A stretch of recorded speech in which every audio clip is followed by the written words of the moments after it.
So hello बच्चा लोग, the wait is over. और आप यहाँ पे देख सकते हैं we have created a channel on Telegram that is Adnity for physics, और एक ग्रुप भी क्रिएटेड है that is target JEE Main 2021। तो इन दोनों को ही फटाफट जाके ज्वाइन कर लीजिए। इन दोनों का ही लिंक नीचे डिस्क्रिप्शन बॉक्स में आपको दिया हुआ है, ठीक है। और इस वीडियो में हम लोग बेसिकली डिस्कस करने वाले हैं ईएमआई एंड ऑल्टरनेटिंग करंट के सॉल्यूशंस। इसका क्वेश्चन पीडीएफ मैंने आपके साथ पहले ही शेयर किया हुआ था। Same PDF with the answer की इस वीडियो के डिस्क्रिप्शन बॉक्स में भी मेंशन है, तो आप वहां से जाके उसे डाउनलोड कर सकते हैं। अगर अभी तक नहीं सॉल्व किया है तो उसे सॉल्व कीजिए, ये आपके आने वाले जेई मेन के प्रिपरेशन के लिए बहुत ज़्यादा बेनिफिशियल होने वाला है, ठीक है। And once you have solved it, तब आके यहाँ पे इसका डिस्कशन वीडियो आप देख सकते हैं, ठीक। तो चलिए स्टार्ट करते हैं सेशन को। तो ये अपना पहला सवाल है। इसमें हमसे कहता है the radius of a coil decreases steadily at a rate of 10⁻⁻² metres per second, ठीक है। तो हमें क्या दे रखा है? हमें दे रखा है that dr/dt is equal to -10⁻⁻² metres per second, right. यहाँ पे माइनस साइन हमने क्यों लगाया? Because the radius is decreasing. A constant and uniform magnetic field of induction 10⁻³ weber per metre square, यानी कि आपको एक यूनिफॉर्म मैग्नेटिक फील्ड है जिसकी वैल्यू है 10⁻³। इसे हम टेस्ला भी लिख सकते हैं। Acts perpendicular to the plane of the coil, तो ये आपके सामने कॉइल है और फील्ड जो है मैंने इस सवाल में डायरेक्शन इनटू द प्लेन मान लिया है, ठीक। What will be the radius of the coil when the induced EMF is 1 microvolt. तो इंड्यूस्ड ईएमएफ है 10⁻⁻⁶ वोल्ट। जब इतना ईएमएफ इंड्यूस हुआ था तो उस समय इस सर्कल का, इस लूप का रेडियस कितना था, ये हमसे पूछा जा रहा है, ठीक। तो हम सबको पता है that induced EMF is equal to -dφ/dt, right, okay. और इस फाई को क्या लिख सकते हो? Phi is your magnetic flux, जो कि हो जाएगा आपका b into area. B A cos theta होता है, लेकिन यहाँ पे एरिया वेक्टर और फील्ड वेक्टर हम लोग एक ही डायरेक्शन में देख रहे हैं। सो ये आपको सिंपली हो जाएगा b इंटू ए, ओके। तो ये हो गया आपका -d/dt। b आपका कांस्टेंट है, एरिया को हम लिख सकते हैं πr², ठीक है। तो b और पाई तो बाहर आ जाएगा बीइंग कांस्टेंट, और r² का डिफरेंशिएशन हो जाएगा आपका 2r dr/dt, 2r dr/dt। अब हमें यहाँ पे सिर्फ वैल्यूज़ को सब्स्टिट्यूट करना है। e की वैल्यू हमें दे रखी है 10⁻⁻6 minus b is 10⁻⁻3, pi is pi, okay, multiplied by 2 into radius, ये r हमें निकालना है, और dr/dt भी हमारे पास है -10⁻⁻2, राइट। तो ये माइनस माइनस तो आपका प्लस हो जाएगा, बहुत अच्छा। तो यहाँ से हम क्या लिख सकते हैं? हमें r दिखाई दे रहा है, RHS में 10⁻⁻5 है, so this becomes 10⁻⁻1 divided by 2 pi, right. And this is in metres.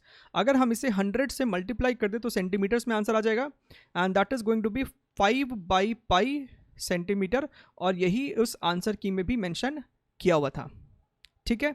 चलिए आगे बढ़ते हैं। अगला सवाल, question number 2। A current I is equal to this much, और ध्यान से देखिए current is a function of time. तो टाइम के साथ ये जो करंट इस इनफाइनाइट वायर में फ्लो कर रहा है वो चेंज कर रहा है, ठीक है। Increases at a steady rate in a long straight wire, a small circular loop of radius 10⁻³ metre. तो यहाँ पे आपके पास एक सर्कुलर लूप है जो कि इस वायर से 1 मीटर दूर है, ठीक है। और ये एक छोटा सा सर्कुलर लूप है, आपको दिख रहा है ना इसका रेडियस कितना छोटा है। Has its plane parallel to the wire and its centre is placed at a distance of 1 metre from the wire, ठीक है, दिख ही रहा है हमें। तो the resistance of the loop is 8 into 10⁻⁻4 ohm. इस लूप का रेजिस्टेंस भी हमें दिया हुआ है। Find the magnitude and the direction of the induced current in the loop, ठीक है। तो सबसे पहले तो हम लोग मैग्नीट्यूड की बात करते हैं, डायरेक्शन हम लोग निकाल सकते हैं लेंज लॉ से, right. I hope you guys understand what is Lenz law and how to apply it. अच्छा, हमें पता करना है what is the current in this loop. Current निकालने के लिए हमें यह पता करना पड़ेगा what is the induced EMF in this loop. इस लूप में इंड्यूस्ड ईएमएफ कितना होगा? अब आप ध्यान से देखिए, इस करंट कैरिंग वायर की वजह से इस लूप के अक्रॉस जो मैग्नेटिक फील्ड होगा उसका डायरेक्शन होगा आपको into the plane, right. I hope ये बात आपको समझ में आ रहा है। ये जो वायर है इसके कारण आप जब राइट हैंड थंब रूल लगाओगे, right, thumb in the direction of current, तो कर्लिंग फिंगर से आप ये बता पाओगे कि यहाँ पे फील्ड इनटू द प्लेन है। वो फील्ड की वैल्यू कितनी है? Field is given by μ0 I/2 πd एक इन्फाइनाइट वायर की वजह से यहाँ पे जो फील्ड होगा that is mu naught I by 2πd। Great, okay. और यहाँ पे हमें ये आई दे रखा है, I is given as 3 + 2t multiplied by 10⁻⁻², right, okay. अब ये फील्ड है और आपको दिख रहा है कि ये फील्ड भी टाइम के साथ वेरी कर रहा है, यानी कि इस लूप के थ्रू जो फ्लक्स होगा which is b into area, वो भी आपको टाइम का फंक्शन होगा, बिकॉज मैग्नेटिक फील्ड तो है ही टाइम का function. Mu naught I by 2πd, आई की जगह यहाँ पे हमारे पास लिखा हुआ है 3 + 2t मल्टीप्लाई बाई 10⁻⁻²। एरिया मतलब इस लूप का cross section area that is your πr², ठीक है। अच्छा, एक बात मैं यहाँ पे बता दूँ, अगर किसी को यहाँ पे कन्फ्यूजन हो रहा होगा कि सर हमने ये मैग्नेटिक फील्ड पूरे लूप के अक्रॉस कैसे कांस्टेंट ले लिया, तो यही है इस पाथ का, इस लाइन का यही इंपॉर्टेंस है यहाँ पे, that circular loop is very small, a small circular loop. क्योंकि ये लूप इतना छोटा है as compare to the distance, तो हम लोग ये मैग्नेटिक फील्ड को यूनिफॉर्म मान सकते हैं अक्रॉस दी लूप, ठीक है। चलिए, ये आपका फ्लक्स आ गया, और एक बारी फ्लक्स आ गया तो हम इंड्यूस्ड ईएमएफ बता सकते हैं, राइट। हमें माइनस को फिलहाल के लिए इग्नोर कर दीजिए। So I am just trying to find the magnitude, right, because direction हम लोग लेंज लॉ से निकाल लेंगे। सो d∅dt करना है, इस फंक्शन को डिफरेंशिएट करना है अपने को, right. So this is your mu naught 2πd, ये है आपका 10⁻⁻² मल्टीप्लाइड बाई πr², और 3 + 2t का डिफरेंशिएशन आपका हो जाएगा सिंपली 2, ठीक। अब यहाँ पे वैल्यूज़ को सब्स्टिट्यूट कीजिए। म्यू नॉट की वैल्यू आपको होती है 4π × 10⁻⁻7 डिवाइडेड बाई 2π, d हमें दिया हुआ है 1 multiplied by 10⁻⁻² multiplied by pi, radius हमें दिया हुआ है 10⁻³ और उसका भी स्क्वायर करना है, यानी कि 10⁻6 मल्टीप्लाइड बाई 2, ठीक है। तो यहाँ से 2π से ये वाला 2 तो आपको यहाँ पे आ जाएगा ऐसा। So this becomes 2 × 2 4 and 4 × π, that is 4π multiplied by यहाँ कितना है -9 है, और ये हो गया आपको -15। सो this is EMF induced. Current अभी तक नहीं आया है, तो करंट कितना फ्लो कर रहा होगा, current induced is EMF induced divided by resistance, this is 4π multiplied by 10⁻15 divided by resistance भी है मेरे पास, दैट इज 8 × 10⁻⁻4, राइट। इसे आप सॉल्व कीजिए, ये आपको आ जाएगा 5π मल्टीप्लाइड बाई 10⁻12 एम्पियर, ठीक। तो ये हमने करंट निकाल लिया, ये हमारा हो गया एक आंसर, राइट। अच्छा, आंसर की भी मुझे पता है कि वहाँ पर डायरेक्शन नहीं लिखा था, तो यहाँ पे हम लोग डिस्कस कर लेते हैं डायरेक्शन के बारे में। डायरेक्शन क्या होगा, इसमें जो इंड्यूस्ड करंट है उसका डायरेक्शन क्या होगा, that can be easily given by the Lenz's law, right. आप ध्यान से देखिए, इसी लूप को मैंने यहाँ पे बनाया हुआ है। इस लूप में ये जो मैग्नेटिक फील्ड है, this is magnetic field due to this infinite long wire. With time current increase कर रहा है, यानी कि मैग्नेटिक फील्ड भी यहाँ पे इंक्रीज कर रहा है। इस लूप के अंदर मैग्नेटिक फील्ड इंक्रीज कर रहा है, तो according to Lenz law current इस सेंस में इंड्यूस होगा, करंट इस सेंस में फ्लो करेगा ताकि उसके कारण जो मैग्नेटिक फील्ड प्रोड्यूस हो that opposes this magnetic field. तो यहाँ पे मैग्नेटिक फील्ड आपको इनटू द प्लेन इंक्रीज हो रहा है, right. So we want a magnetic field to be produced out of the plane, और out of the plane magnetic field produce करने के लिए इसमें करंट इस तरीके से, यानी कि एंटी क्लॉकवाइज फ्लो करेगा, ठीक है। So the answer of direction of induced current is going to be your anti clockwise, right. I hope ये वाला पॉइंट भी आपको समझ में आ गया होगा। चलिए आगे बढ़ते हैं, अगला सवाल देखते हैं, question number 3। Now this is a very very interesting question, not because it is tough, ये टफ बिल्कुल भी नहीं है, because it has got a very very interesting trick, ठीक है। देखिए इस सवाल में हमसे क्या कह रहा है, a closed coil consist of 500 turns. तो ये जो येलो वाला फ्रेम बनाया है, यहाँ पे आपको 500 टर्न्स है, राइट। एरिया आपको दिया हुआ है, इसका क्रॉस सेक्शन एरिया है 4 सेंटीमीटर स्क्वायर और रेजिस्टेंस है 50 ohm. The coil is kept with its plane perpendicular to a uniform magnetic field of 0.2 tesla. तो यहाँ पे जो मैग्नेटिक फील्ड है ना, उसकी वैल्यू है 0.2 टेस्ला, और डायरेक्शन अभी हमें यहाँ पे कुछ मेंशन नहीं है, तो हमने अपने मन से मान लिया इनटू द प्लेन है, ठीक है। So magnetic field is into the plane, ये आपको मैग्नेटिक फील्ड है और वो इनटू द प्लेन है, ठीक है।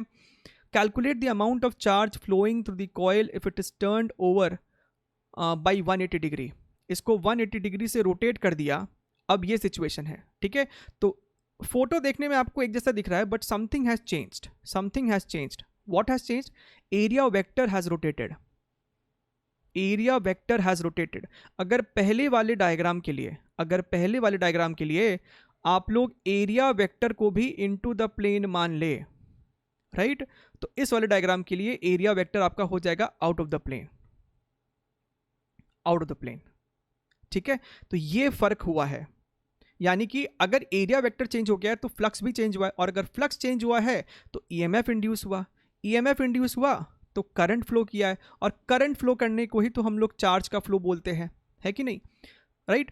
तो हमें चार्ज फ्लो बताना है, and will the answer depend on the speed with which the coil is rotated. बात को समझिएगा, look here very very carefully. जो आपका इंड्यूस्ड ईएमएफ होता है, right, that is your d phi by d t. अभी हम लोग सिर्फ मैग्नीट्यूड की बात कर रहे हैं, that is d phi by d t, यहाँ पे लगा दो मॉड, ठीक है। अच्छा, what is your current induced then? Current induce आपका हो जाएगा E upon resistance of the loop, ठीक है। और करंट को आप क्या लिख सकते हो? D q by d t, right, this is your 1 by R. E M F आपका इंड्यूस्ड है, that is d phi by d t, right.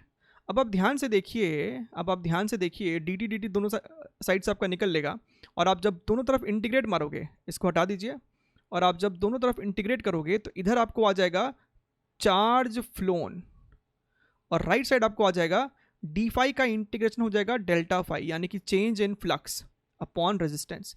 तो ये जो फॉर्मूला है, this is very very important equation formula, even mains level में तो बहुत ही ज़्यादा इंपॉर्टेंट है, पता ही होना चाहिए ये फॉर्मूला, ताकि आप सवालों को चुटकी में निकाल पाए, ठीक है। बस हमसे चार्ज फ्लोन पूछा है, हम चुपचाप कर देंगे डेल्टा फाई बाई आर, ठीक है। चलिए, so charge flown is equal to change in flux divided by resistance, ठीक है। अच्छा, चेंज इन फ्लक्स का मतलब है, यहाँ पे मॉड लगा दीजिए, हमें कोई भी नेगेटिव साइन में भी इंटरेस्ट नहीं है। तो चेंज इन फ्लक्स का मतलब होता है final minus initial, so final flux minus initial flux upon resistance, right. अब आप ध्यान से देखिए, फाइनल सिचुएशन में मैग्नेटिक फील्ड अंदर है और एरिया वेक्टर बाहर है, तो ये आपको हो जाएगा बी ए कॉस थीटा में B A cos 180 degree, which means minus B A minus initial flux. अगर आप देखें तो एरिया वेक्टर भी आपका अंदर है और मैग्नेटिक फील्ड भी अंदर है, तो ये सिंपली हो जाएगा B A upon R, right. और हम लोग तो सिर्फ मैग्नीट्यूड देख रहे हैं, यानी कि 2BA बाई आर। तो ये आ गया आपका equation, okay okay. So we have actually miss number of turns also, यहाँ पे फ्लक्स में नंबर ऑफ टर्न्स भी आएगा, तो यहाँ पे कैपिटल एन और यहाँ पे कैपिटल एन, तो यहाँ पे भी कैपिटल एन, राइट। अब आपका बन गया फॉर्मूला, यहाँ पे वैल्यूज़ को सब्स्टिट्यूट कर दीजिए। मैग्नेटिक फील्ड की वैल्यू है आपको 0.2 टेस्ला, एरिया है आपका 4 × 10⁻⁻⁴, नंबर ऑफ टर्न्स है आपको 500 डिवाइडेड बाई रेजिस्टेंस है आपका 50, ठीक। सो ये आपको कट के हो गया 10, या क्या क्या बच रहा है आपके पास, देखिए, this is 4, this is 2, 8 × 0.2 is 1.6 multiplied by 10⁻⁻³ coulomb. So this is the answer of this particular question, 1.6 × 10⁻³ coulomb. चले आगे, ओके। अगला सवाल देखते हैं, क्वेश्चन नंबर 4। क्वेश्चन नंबर 4 ये आपको रोटेटिंग रॉड का प्रॉब्लम है। A conducting rod AC of length 4L is rotated about a point O, ये आपको पॉइंट O है और इसके अबाउट ये रॉड रोटेट की जा रही है। मैग्नेटिक फील्ड आपका परपेंडिकुलर टू दी रॉड है, ठीक है। ये आपको 3L लेंथ, ये आपको L लेंथ है, तो हमें बताना है इनमें से कौन सा ऑप्शन सही है, राइट। आई नो, मुझे उम्मीद है कि आप में से बहुतों को ये इसके बारे में पता होगा, लेकिन इन केस अगर किसी को नहीं पता है, so I am just trying to quickly find out the EMF induced जब कोई रॉड रोटेट करता है। अगर किसी को पता है तो वो इसको यहाँ से फास्ट फॉरवर्ड करके सीधे सोल्यूशंस पे जा सकता है, ठीक। तो मान लीजिए आपके पास एक रॉड है जिसका लेंथ कैपिटल L है और मैग्नेटिक फील्ड लेट अस से इनटू द प्लेन है, ठीक है। सो ऐसे सिचुएशन में अगर आपको इंड्यूस्ड EMF निकालना है तो आप क्या करते हो, आप x पे जाके एक dx लेंथ का छोटा सा रॉड ले लेते हो, ठीक है। अब इस छोटे से रॉड के अक्रॉस आप इंड्यूस ईएमएफ निकालते हो, दैट इज क्वाइट इजी। अगर ये ओमेगा से रोटेट कर रहा है तो इस dx एलिमेंट का वेलोसिटी हो जाएगा ओमेगा इंटू एक्स। तो आपको वेलोसिटी पता है, ये जो छोटा सा एलिमेंट है, इसे जूम करके बना रहा हूँ मैं यहाँ पे, ये जो dx लेंथ का छोटा सा एलिमेंट है, आपको इसका वेलोसिटी पता है और magnetic field into the plane है। तो ईएमएफ क्या हो जाएगा, BVL induced EMF is going to be simply BV और L की जगह लिखाएगा dx, राइट। तो ये एक छोटा सा इंड्यूस्ड ईएमएफ है, तो छोटा सा induced EMF B into V की जगह हम लिख सकते हैं omega into x dx, right. और इसे आप इंटीग्रेट कर लेंगे तो पूरे रॉड के लिए आ जाएगा। लिमिट 0 से लेके कैपिटल L तक, तो 0 से लेके कैपिटल L तक आप इसे इंटीग्रेट कीजिए, ये आपको आ जाएगा half B omega L square. So this is the induced EMF. अब दूसरा यहाँ पे इंपॉर्टेंट पॉइंट आपका पॉइंट आता है, पोलैरिटी कैसे डिसाइड करोगे, ठीक है। सो आई होप उसके बारे में भी पता होगा आपको। V क्रॉस B का जो डायरेक्शन होगा, V क्रॉस B का जो डायरेक्शन होगा, that will give you the polarity thing, ठीक है। तो आप जो V क्रॉस B करोगे, फॉर एग्जांपल इसी सवाल में यहाँ पे V ऊपर की तरफ है, B इनटू द प्लेन है, राइट। सो V क्रॉस B कीजिए, लिफ्ट योर राइट हैंड, ठीक है। अपने चारों फिंगर्स को place it towards the first vector, that is V vector, ठीक है।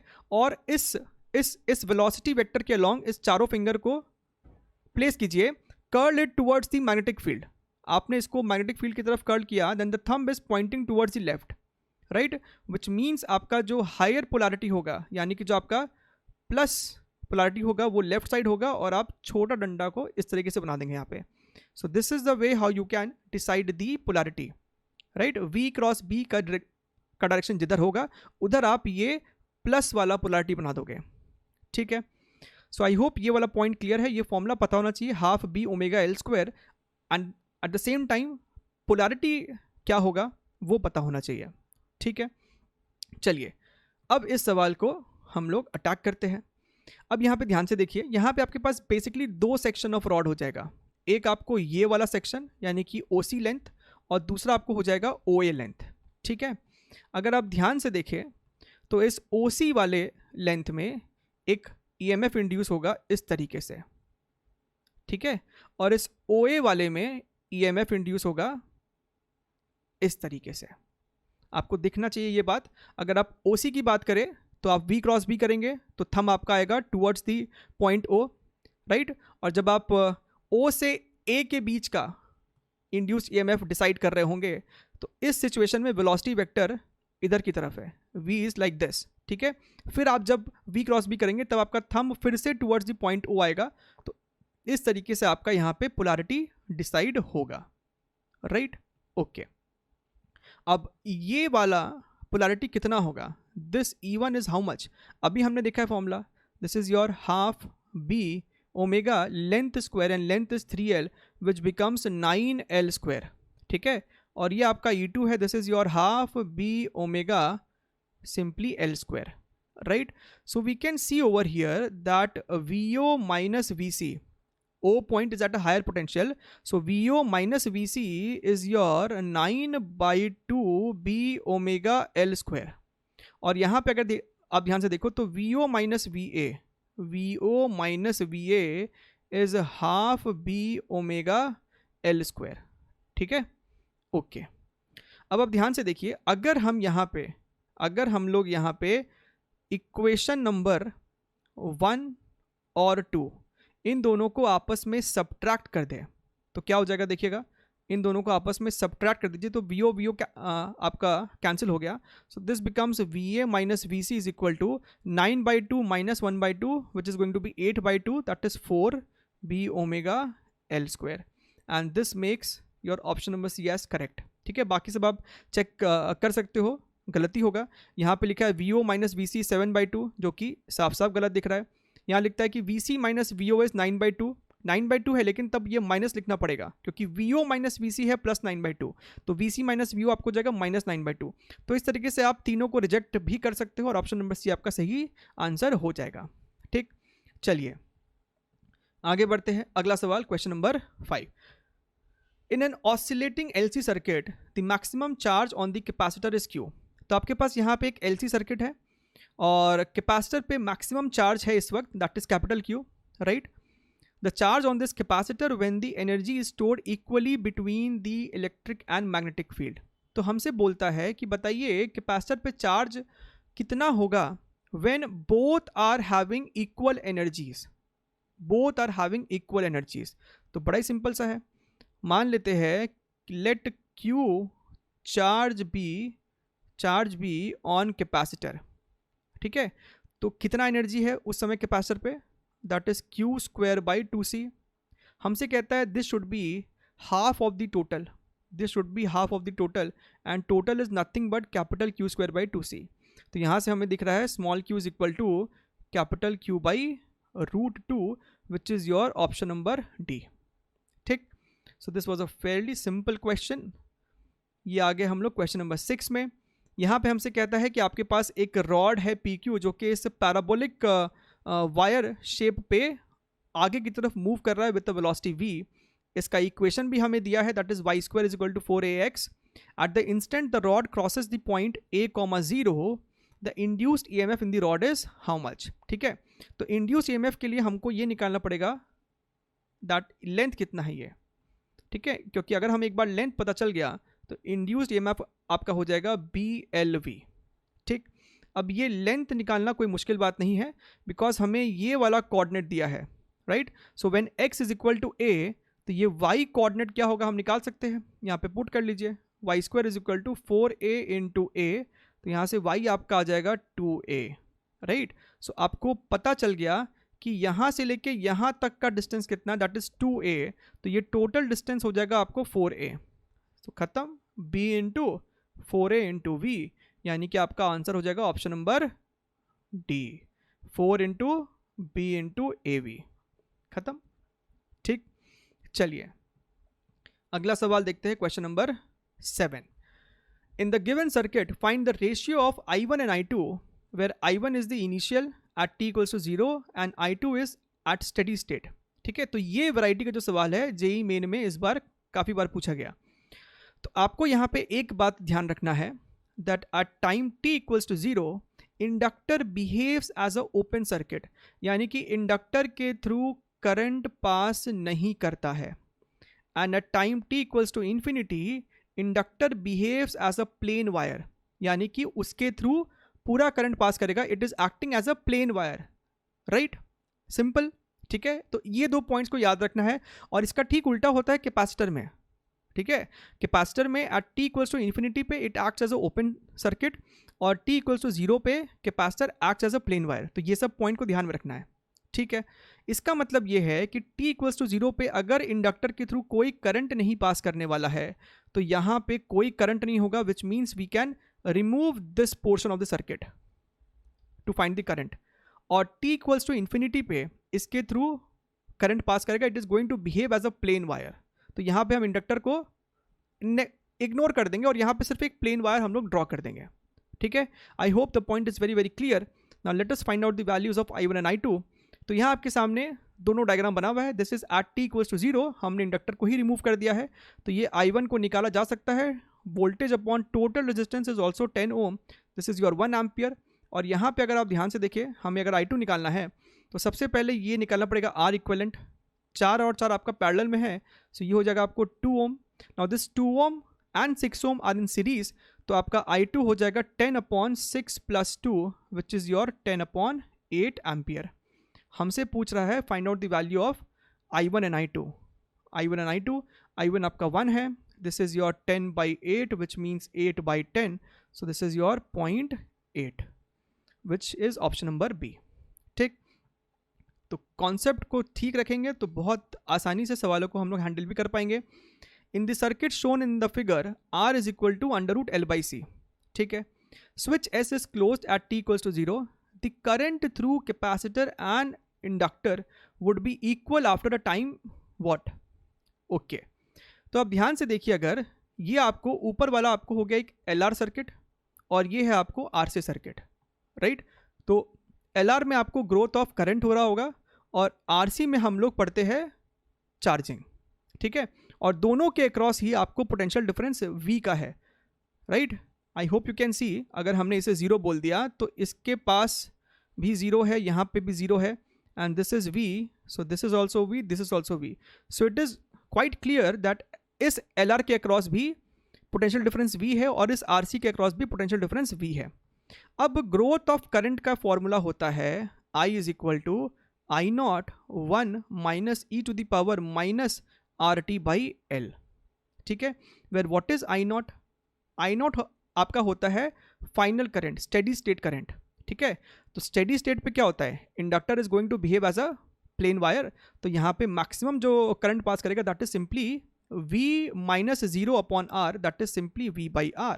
सो v by r 1 minus e to the power minus RT by L. Right, so this is your current through the inductor, this one, इसको हम I1 बोल देते हैं. ठीक, अब बात करते हैं what will be current through the capacitor. बात को समझिए, चार्ज का जो फॉर्मूला होता है Q is equal to Q naught 1 minus E to the power minus T by RC. ठीक है, इसे अगर आप डिफरेंशिएट करें तो आपको dq बाई dt यानी कि I2 मिल जाएगा. So I2 is equal to Q naught by RC e to the power minus T by RC. ठीक है, एंड क्यू नॉट क्या है? Q naught is the charge stored on the capacitor at steady state, which is going to be simply C into V. ठीक है, तो हम जब यहाँ पे CV लिखेंगे, आप जब यहाँ पे लिखोगे CV तो C और C कैंसिल होगा, ये आपका हो जाएगा V by R E to the power minus T by RC. हमसे कहता है एट वॉट टाइम I1 और I2 बराबर होगा, तो यहाँ पे हम इसे इक्वेट कर देते हैं. I1 आपका कितना है, V by R 1 minus E to the power minus RT by L. ठीक है, अब यहाँ पे ध्यान से देखिए, हमारे पास यहाँ पे R की भी एक वैल्यू है, R is equal to under root L by C, तो उसको भी यूज़ करेंगे, जस्ट बी वेरी केयरफुल, उसको भूल नहीं जाना है. This is equal to I2 हमारे पास है V by R E to the power minus T by RC. ठीक, तो यहाँ से आपका V बाई R तो कैंसिल हो गया. This is 1 minus E to the power minus, अब आप ध्यान से देखिए, ये जो R is equal to L by C है, अगर हम उसे स्क्वायर कर दें तो ये हो जाएगा R square is equal to L by C, और इस C को टूवर्ड्स लेफ्ट ले चलो. ठीक है, सो बेसिकली हम यहाँ पे L को रिप्लेस कर सकते हैं, हम L को रिप्लेस कर सकते हैं CR स्क्वायर से. ठीक है, तो यहाँ पे रिप्लेस करते हैं, this becomes RT divided by L को हम लिख सकते हैं CR स्क्वायर.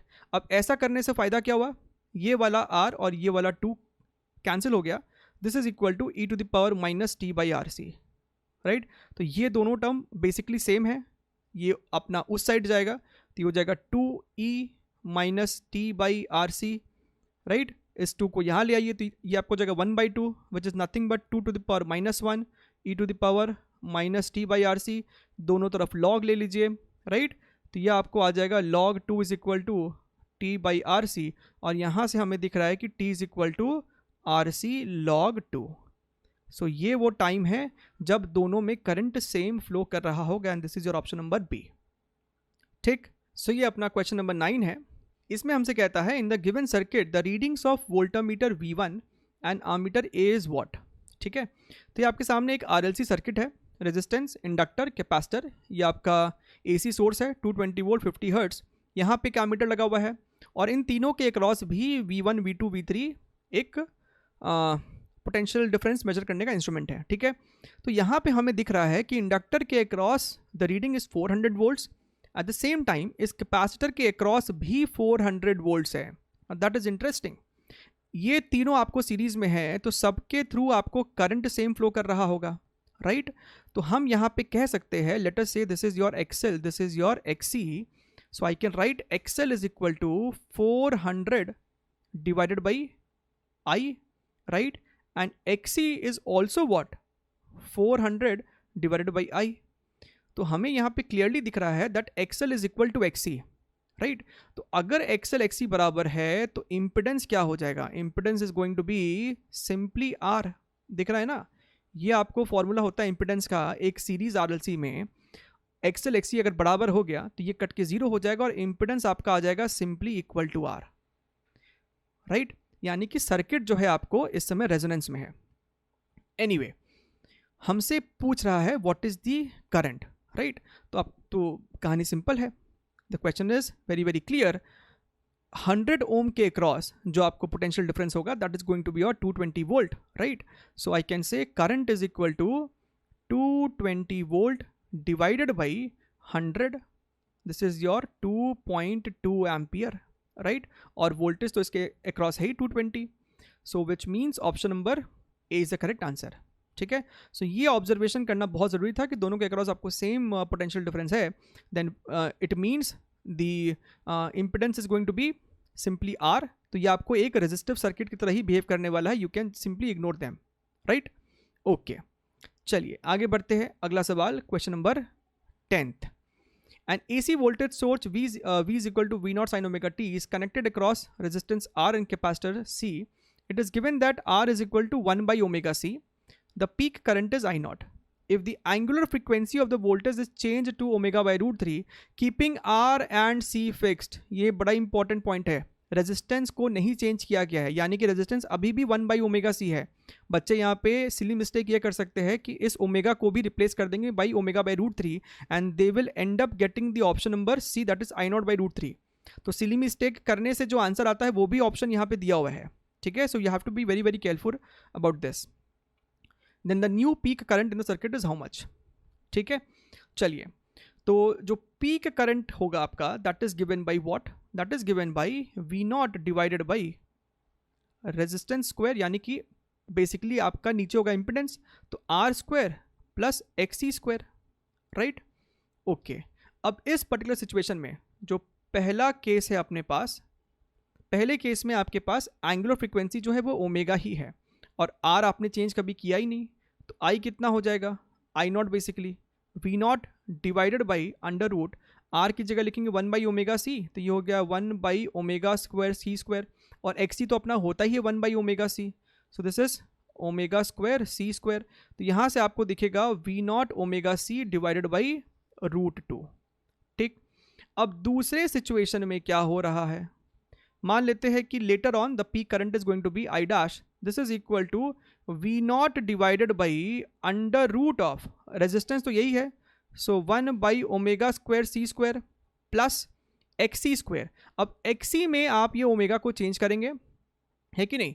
एक्सी अब आपका क्या हो जाएगा, 1 बाई ओमेगा बाई रूट 3, तो रूट 3 चला गया ऊपर और नीचे तो आपके पास सी है ही, सो इसको स्क्वायर करेंगे, so this is 3 upon omega square C square, so ये अपना आ रहा है V naught omega C divided by simply 2, this is और इक्वेशन नंबर 2, राइट?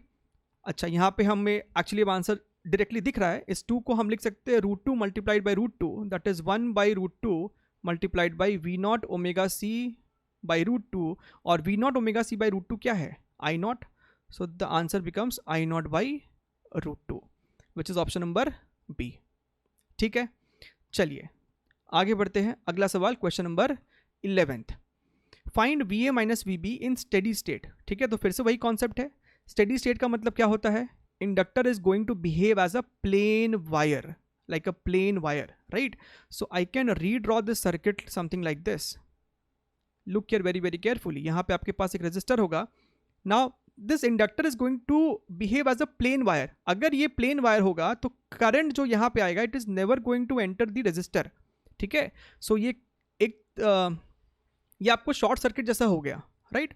तो ऊपर से पूरा का पूरा करंट फ्लो करके निकल जाएगा, इस रेजिस्टर को हम लोग यहाँ से रिमूव कर देंगे, इसका मतलब, राइट? अब यहाँ पे देखिए, यहाँ पे आपके पास जो ये कॉइल है इसका खुद का कुछ रेजिस्टेंस भी है, ठीक है? तो इसका इंडक्टर प्रॉपर्टी को हम लोग इग्नोर कर देंगे, लेकिन रेजिस्टेंस तो है इसके पास, तो यहाँ पे हम लोग एक रेजिस्टर दिखा दिए, ये एक रेजिस्टर, ग्रेट, यहाँ पे एक और resistor, this is your 3 ohm, this is your 6 ohm, 2 ohm, 4 ohm, excellent.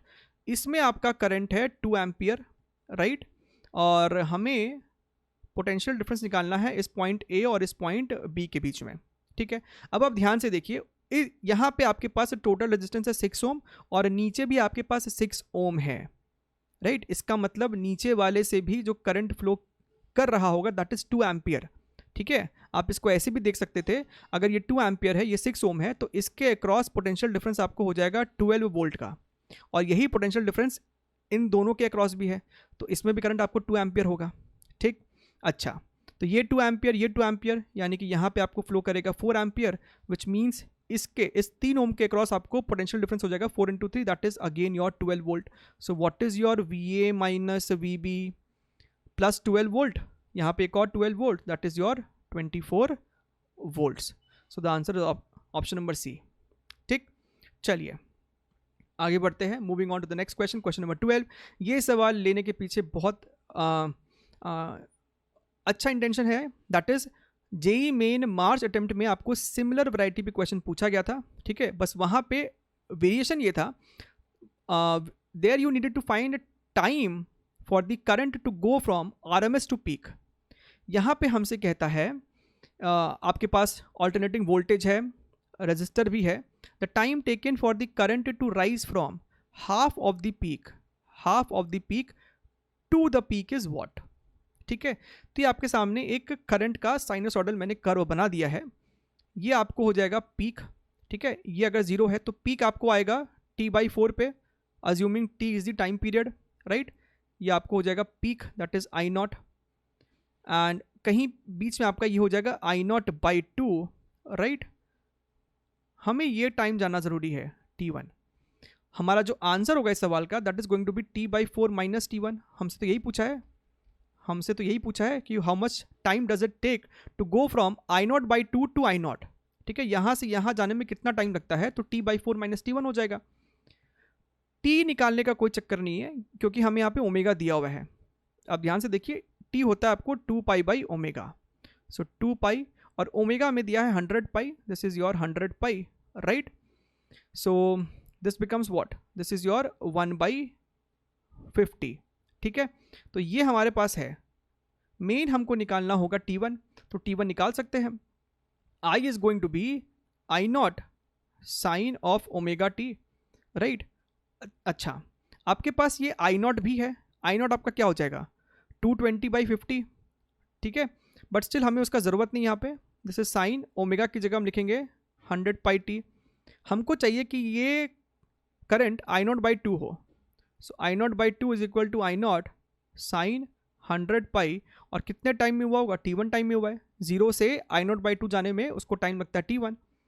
यहाँ से आपका I0 ख़त्म, तो आप लिख सकते हो 100π T1 is equal to π/6, right.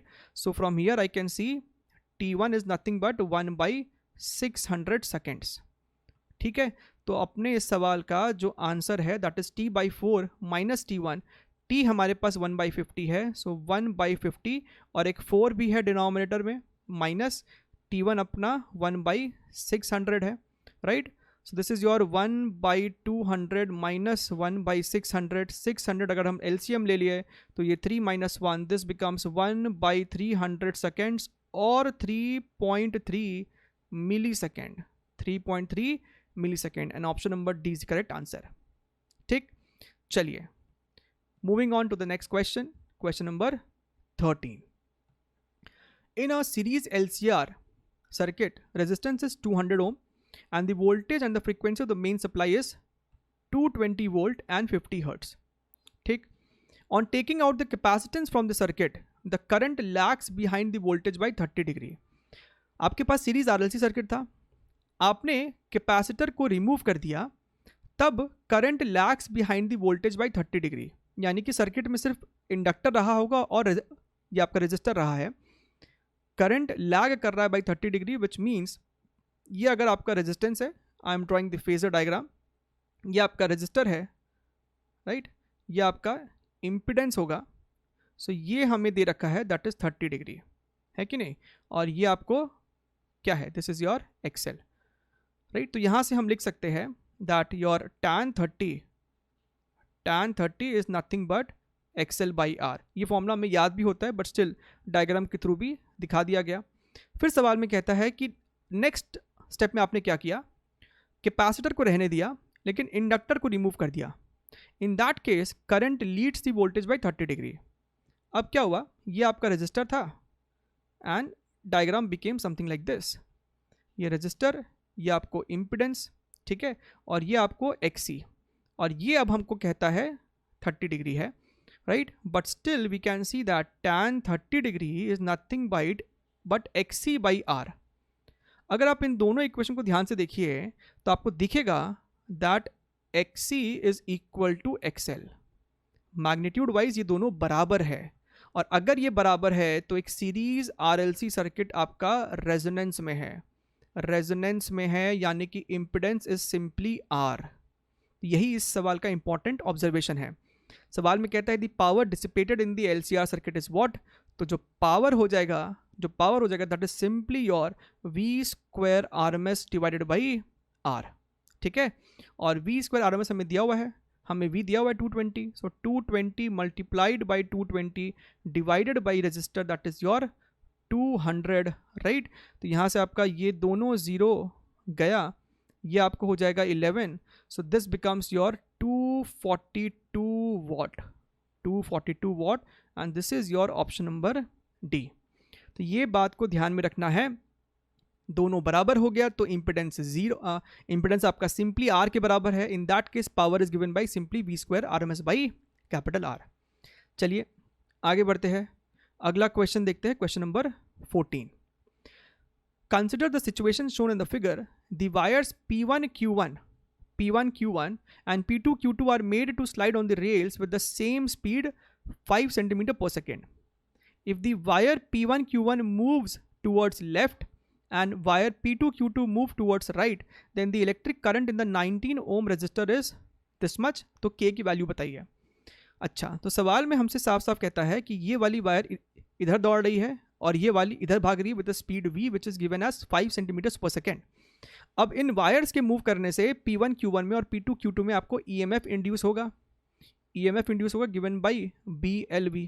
ठीक है, हमें यहाँ पे निकालने का भी ज़रूरत नहीं होगा. ध्यान से देखिए, दोनों ही वायर्स के लिए लेंथ आपको सेम है, मैग्नेटिक फील्ड भी सेम है, दैट इज़ 1 टेस्ला. ठीक है, दोनों का वेलोसिटी भी सेम है, यानी कि मैग्नीट्यूड की अगर हम लोग बात करें तो दोनों में सेम मैग्नीट्यूड का EMF इंड्यूस होगा. ठीक है, और पोलैरिटी कैसे जज करते हैं वो हमने आपको बताया है. V क्रॉस B का डायरेक्शन चेक कीजिए, V क्रॉस B का डायरेक्शन को चेक कीजिए. ठीक है, अगर आप ध्यान से देखेंगे इस वाली वायर की अगर हम लोग बात करें P1Q1 के लिए, तो इसका वेलोसिटी टुवर्ड्स लेफ्ट है, फील्ड आपको इनटू द प्लेन है, right. Using your right hand when you do V cross B, आपको दिखेगा कि आपका थंब जो है वो Q1 की तरफ था पॉइंटेड. इसका मतलब इस वाले में इस तरीके से आपको EMF इंड्यूस होगा. ठीक है, इसे हमने E बोल दिया. रेजिस्टर हमें दिया हुआ है 2 ओम इस वायर का. सिमिलरली आप जब P2Q2 के लिए करोगे, इन दैट केस सिचुएशन कुछ ऐसा होगा. रेजिस्टर दोनों ही सिचुएशन में सेम है, this is also 2 ohm, EMF भी सेम है मैग्नीट्यूड वाइज, और ये हो गया आपका तीसरा resistor that is your 19 ohm. हमसे 19 ओम के थ्रू करंट पूछ रहा है. ठीक है, अब आप ध्यान से देखिए, आप इस सेटअप का E इक्वेलेंट निकाल सकते हो. इस सेटअप का आप निकाल सकते हो E equivalent. E equivalent is given by E1 by R1 plus E2 by R2 divided by 1 by R1 plus 1 by R2. ठीक है, इस सिचुएशन में फ़ायदा ये मिलेगा आपको. अच्छा, एक और बात, E1 E2 मान लीजिए हमने इसको बोला 1, इसको बोला 2. ठीक है, अगर आपने बैटरी के इस ओरिएंटेशन को प्लस माना है तो इस ओरिएंटेशन को आपको फिर नेगेटिव लेना होगा. ठीक है, ये चीज़ को ध्यान रखना है वैल्यूज़ को पुट करने से पहले. मान लेते हैं कि हमने इस ओरिएंटेशन को प्लस मान लिया है, तो ये हो जाएगा आपको E/2, और जब इसके लिए लिखोगे तो -E लिखना पड़ेगा, तो -E/2 डिवाइडेड बाई 1/2 प्लस 1/2. लेकिन आपका E इक्वेलेंट तो ज़ीरो आ गया, आपका E इक्वेलेंट आ गया 0, यानी कि इन दोनों टर्मिनल के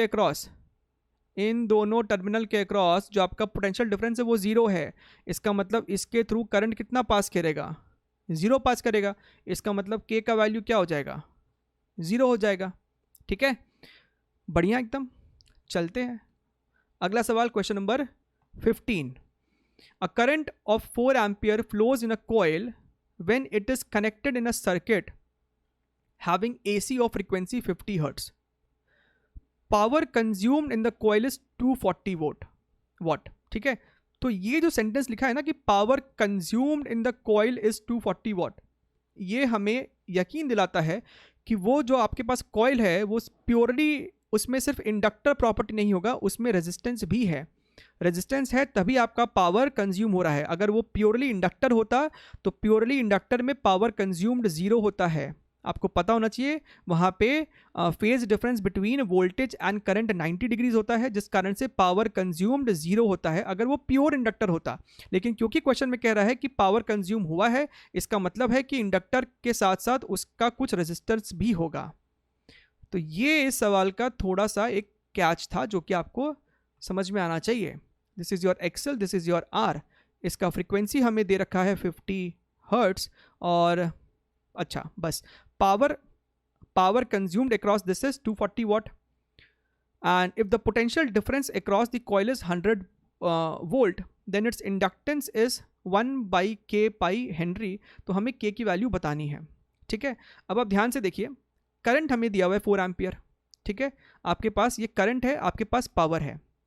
ओके, तो हमें पता है that power is given by I square RMS multiplied by R।